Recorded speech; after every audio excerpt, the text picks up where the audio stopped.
Madame, Monsieur, bonjour et bienvenue sur Vox Africa. Je suis Fanny Wegscheider. Votre point quotidien sur l'actualité africaine et internationale, c'est tout de suite dans Vox Flash.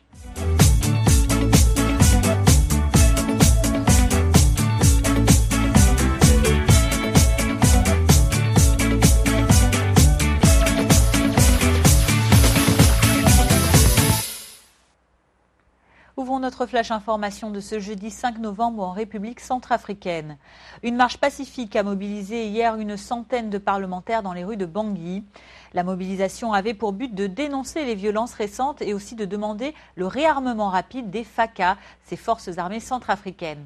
Pour l'occasion, tous les membres du Parlement transitoire du Conseil national de transition, dont le président Alexandre Ferdinand Nguédé, étaient habillés de noir, comme vous le voyez à l'écran, en signe de deuil. La procession s'est déroulée sur plusieurs kilomètres depuis le siège de l'Assemblée nationale et jusqu'à la place des Nations Unies, où les manifestants ont chanté l'hymne national, la Renaissance. La marche s'est ensuite achevée par la remise d'un mémorandum aux représentants de la MINUSCA, la mission onusienne de maintien de la paix en Centrafrique, ainsi qu'à ceux de l'Union africaine, de l'Union européenne, de la communauté économique des États de l'Afrique centrale ou encore à l'ambassadeur de France à Bangui. En Afrique de l'Ouest aussi, on a marché hier. En Guinée, ce sont près de 150 femmes, entre autres, qui ont défilé contre les violences faites à celles-ci. Des slogans comme « Non, c'est non »,« Ne touchez pas à nos sœurs » ou encore « Stop à l'impunité » ont retenti dans les rues de Conakry. La protestation était organisée notamment en réponse à la publication la semaine dernière sur les réseaux sociaux de la vidéo d'un viol présumé. Dans cet enregistrement, on voit l'agression sexuelle d'une jeune fille filmée par son propre agresseur. Les 150 marcheuses qui étaient mobilisées hier à l'appel du collectif Touche pas à ma sœur ont pu défiler dans le calme. La marche qui était encadrée par la police et la gendarmerie s'est déroulée sans le moindre incident. Et je vous propose d'écouter les déclarations de certaines marcheuses indignées qui ont manifesté hier à Conakry notamment, et certaines sont ministres. La vidéo qui a circulé tout récemment sur les réseaux sociaux, ça a été la goutte d'eau qui a fait déborder le vase. Donc nous marchons, nous avons un mémorandum que nous allons déposer au ministère de l'Action sociale, au ministère de la Justice, au ministère des Droits de l'Homme. Dans le mémorandum, nous proposons des solutions. Il faut des centres d'accueil, il faut de la justice pour les victimes de viol. Et il faut également que les violeurs chassent, que désormais le peuple de Guinée se lève contre ce fléau. Nous tous, nous disons non, stop aux violences faites. Il y a depuis quelque temps un nombre croissant de viols, de cas de viol qui sortent et qui, vous l'aurez remarqué d'ailleurs, n'indignent pas trop la société guinéenne. Je crois donc que le débat est posé, tous les acteurs doivent y prendre part, à commencer par l'État, qui bien sûr, au-delà des discours, doit poser un certain nombre d'actes concrets allant dans le sens de la lutte contre toutes les formes de violence adressée aux femmes. Une femme violée est une insulte à toute la nation. Je me sens concernée en tant que mère de deux filles, en tant que maman, en tant que sœur, en tant que femme, mais aussi en tant que ministre de l'Action sociale. Vous pouvez compter sur mon engagement personnel, l'engagement de tous les départements, ainsi que l'engagement du gouvernement guinéen à résoudre ce problème avec efficacité. Plus jamais de violence en Guinée, j'adhère à l'idée de zéro tolérance face aux violences. Et suite à la publication de la vidéo qui a mis le feu aux poudres, une enquête a été ouverte. 2 hommes arrêtés le 29 octobre dernier ont été inculpés de complicité de viol lundi. Et un mandat d'arrêt international a également été émis contre le principal suspect qui serait en fuite en Côte d'Ivoire. Selon les autorités, les 3 hommes évolueraient dans le milieu de la musique en Guinée. En Guinée équatoriale, à présent, nous avons appris hier la détention pendant 3 semaines d'un Gabonais dans le pays. L'homme qui est soupçonné d'être un espion a été expulsé de Guinée équatoriale fin octobre, et ce après 3 semaines de garde à vue au commissariat central de Malabo. Il était accusé d'avoir pris des photos de l'une des maisons du ministre de la Sécurité de Guinée équatoriale, Nicolas Obaman-Chama. Marcel Éloi Raondi Chambrier, c'est son nom, avait été arrêté le 8 octobre dernier en possession d'un grand nombre de photos, notamment du portail de l'un des domiciles de M. Nchama. L'ambassadeur du Gabon avait alors rencontré le 2e vice-président de Guinée équatoriale chargé de la défense et de la sécurité afin d'obtenir la libération de son concitoyen qui se trouve par ailleurs être le fils d'un homme politique gabonais du même nom que lui. Nous en parlions il y a quelques semaines. Le Danois Peter Frederiksen, commerçant en Afrique du Sud, avait été arrêté en septembre dernier pour mutilation sexuelle. La plainte avait émané de sa femme, abattue depuis devant son domicile au Lesotho. La jeune femme accusait alors son mari d'avoir mutilé ses propres parties génitales et plusieurs organes génitaux séchés. Des photos pédopornographiques ainsi qu'un journal intime très explicite avaient ensuite été retrouvés dans le domicile de cet homme de 63 ans. Eh bien, ce propriétaire d'armurerie dans la ville de Bloemfontein, en Afrique du Sud, a comparu hier devant la justice du pays.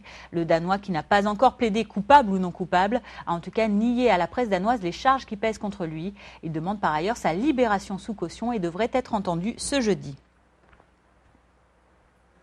Hier, en tout cas, le parquet sud-africain a estimé que l'accusé devait rester derrière les barreaux car il utiliserait en plus de faux papiers pour résider en Afrique du Sud. Du côté de la Ligue des femmes de l'ANC, aucune excuse, même celle supposée d'un rituel traditionnel, n'est valable dans cette affaire sordide. Écoutez-les. Nous sommes ici en tant que femmes parce que nous voulons nous assurer qu'ils n'obtiennent pas la libération sous caution. Nous voulons qu'ils pourrissent en prison. S'il s'agit de la tradition, alors cela aurait dû être fait par un noir, un homme d'Afrique du Sud peut-être. Il n'est pas d'ici. Pourquoi viendrait-il de l'étranger pour pratiquer des traditions dans notre pays? Ce n'est pas vrai. Nous avons l'impression que des étrangers voient notre pays comme un pays tout de miel où vous pouvez venir et faire n'importe quoi. Vous ne le faites pas dans votre pays, mais vous le faites dans notre pays. C'est très triste. Ça nous fait beaucoup de mal. À l'international, nous venons d'apprendre une nouvelle tuerie sur un campus universitaire américain. Un étudiant a poignardé dans la matinée 5 personnes au sein de l'université californienne de UC Merced, située au sud de Sacramento. Les faits ont été relayés sur le compte Twitter de l'établissement, comme vous l'avez vu à l'écran. Les 5 victimes ne sont pour le moment que blessées et conscientes. L'agresseur, quant à lui, a été abattu par la police sur le site même de l'université. Plus de détails dans notre journal de ce soir, Vox News. En Grande-Bretagne, une manifestation s'est déroulée hier à Londres contre la visite du président égyptien ce jeudi, Abdel Fattah al-Sisi. Ce sont environ 200 personnes qui ont répondu hier à l'appel d'une organisation pacifiste. Elles se sont réunies près du 10 Downing Street, la résidence du Premier ministre David Cameron. Le président Abdel Fattah al-Sisi commence en effet ce jeudi une visite très controversée de 3 jours au Royaume-Uni. Il est entre autres prévu qu'il parle coopération sécuritaire avec le Premier ministre britannique.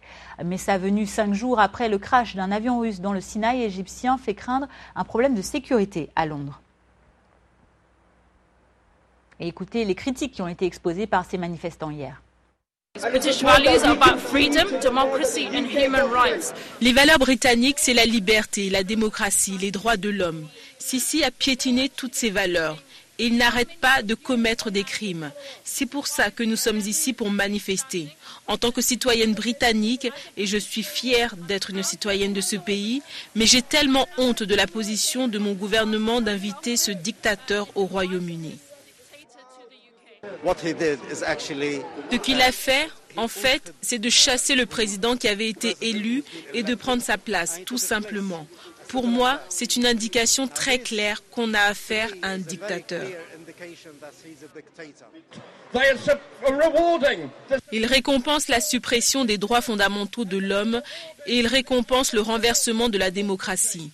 Et c'est une honte qu'un tel homme soit récompensé par une visite officielle au Royaume-Uni.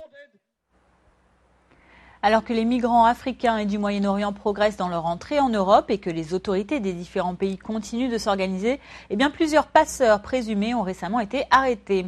8 personnes, dont un jeune marin-pêcheur français, sont en effet soupçonnées d'organiser des passages illégaux de migrants en Angleterre et ce à bord d'un bateau pneumatique. Ils ont été interpellés en début de semaine dans le nord de la France. À noter notamment que le marin-pêcheur français qui a été arrêté parmi eux effectuait depuis plusieurs mois déjà des allers-retours sur la Manche facturés jusqu'à 12 000 € par personne. Il a été arrêté lundi en flagrant délit à terre alors qu'il s'apprêtait à effectuer un nouveau voyage. En Asie, 10 personnes sont mortes et 51 blessées hier. La cause, l'effondrement d'une usine de sacs plastiques près de Lahore, à l'est du pays. Une centaine de personnes sont toujours piégées sous les décombres. Écoutez les détails. Jusqu'à présent, nous savons que le nombre initial de victimes est de 5 à 7 morts et ce chiffre peut augmenter. Il y avait plus de 100 personnes dans l'usine et nous avons vu quelques cadavres. Mais de nombreuses opérations de sauvetage sont en cours et nous avons réussi à sortir des gens des décombres. Écoutez-moi, il faut faire ce travail très attentivement. Vous savez, ce bâtiment n'était pas bien situé. Nous déplaçons les décombres très lentement. Si nous le faisons trop vite, les personnes qui sont encore en vie en dessous peuvent être tuées. Alors, il ne faut pas perdre de temps et nous allons continuer cette opération aussi longtemps qu'il le faudra. Et en bref, en Amérique latine, la Colombie vient de reconnaître le droit d'adoption aux couples homosexuels. La Cour constitutionnelle lève ainsi la réserve selon laquelle l'enfant adopté devait jusqu'alors avoir un lien biologique avec l'un des membres du couple. La décision a été entérinée hier mercredi. Et terminons notre flash information avec le wayang kulit. Cet art traditionnel malaisien tente de survivre à la modernité. Et pour secourir ce théâtre d'ombre typique de la Malaisie, eh bien, un maître marionnettiste s'est adjoint l'aide de fans des Star Wars, des films Star Wars. En mélangeant ainsi sabre laser et théâtre d'ombre, il espère faire perdurer cet art ancestral parmi les nouvelles générations en Malaisie. Reportage. La lutte entre le bien et le mal, revisitée à la sauce Star Wars dans ce spectacle de théâtre d'ombre malaisien. Pour cet art traditionnel en perte de vitesse, la rencontre avec un classique de la science-fiction représente un nouvel espoir. C'est quelque chose qu'on devait faire en tant que Malaisiens. C'est un petit coup de pouce à donner à la culture de notre pays. Ce spectacle est né de la rencontre entre un maître marionnettiste et des fans de la série Star Wars. Un mélange de genre et de génération qui a donné lieu à des innovations techniques. On a ajouté quelques améliorations, des petites choses. On a utilisé la technologie pour réellement améliorer le spectacle. Mais quand les gens le voient, ça reste quelque chose de très traditionnel au niveau du format.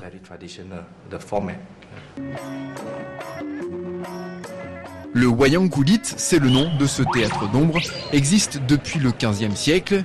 Il s'inspire de la mythologie hindoue. Pour cette version des étoiles, il a donc fallu adapter droïdes et Jedi aux exigences du genre. Résultat, Dark Vador devient Ravana, le roi démon. Je connais tous les codes du théâtre d'ombre. Donc, grâce à cette expérience, même si on propose une version moderne, on ne va jamais à l'encontre des règles principales du wayang kulit. La mission est loin d'être terminée. Le wayang kulit devrait bientôt voir d'autres héros de la pop culture voler à sa rescousse. Et voilà, c'est la fin de ce Vox Flash du jeudi 5 novembre.